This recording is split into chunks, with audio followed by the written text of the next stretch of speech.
Lakau Cuk Bul berkelam dengan jiwa yang besar. Ilangkah orang Punglung yang merempat melung.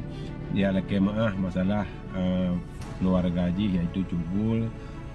Beliau selaganya tapi harapan lung sabo kepada Cuk Bul akan dia harus segera membuat video meminta maaf kepada Bunda Salma.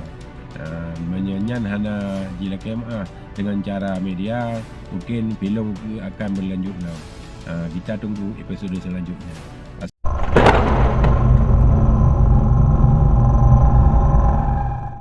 Assalamualaikum warahmatullahi wabarakatuh.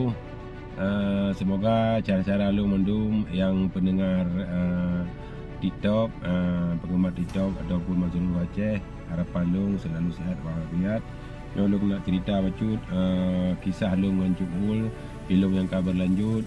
InsyaAllah kata kejeda sihat ini karena Lakau Cuk Bul berkelam dengan jiwa yang besar. Ilangkah orang Punglung yang merempat melung. Dia ada kemaah masalah keluarga haji iaitu Cuk Bul.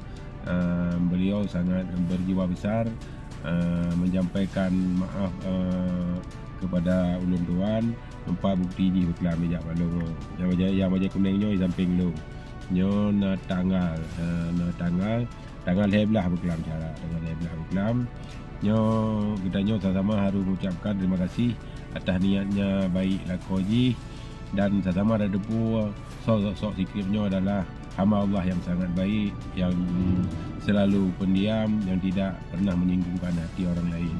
Dan sama-sama ada debu sosok Cuk Bulnya dan Pak Kampung ni dan kibang karakteristik ni. Dalam halnya long biki yang hantam salah cuma malaikat, yang hantam betul cuma syaitan, long manusia na betul na salah, tapi dalam halnya atas berjalannya video yang sudah lewat nyalung dengan jaro siploh tulai lu leke masjid kepada keluarga Sikrip Kusuji yang mungkin sama dengan Sikrip Masjid yang duduk pada kupi gara-gara ulah Cuk Bul, gara-gara ke sembrono Cuk Bul dalam berbicara, menancik dalam hal lu menyikapi dalam video Cuk Bul. Dan selanjutnya lu leke masjid kepada keluarga Cuk Bul yang mungkin merasa tersinggung, merasa maler walaupun yang kan depu kesalahan yang dari yang Cuk Bul, dan kurang konkret dalam mendidik Cuk Bul hingga menjadi manusia yang baik.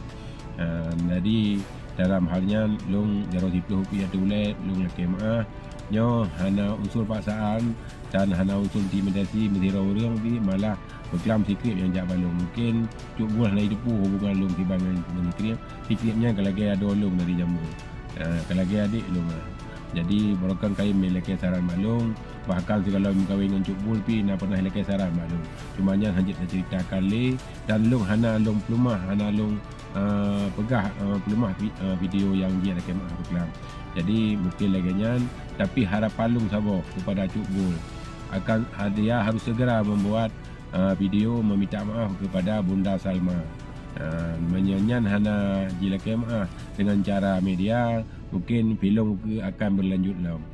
Kita tunggu episod selanjutnya. Assalamualaikum warahmatullahi wabarakatuh.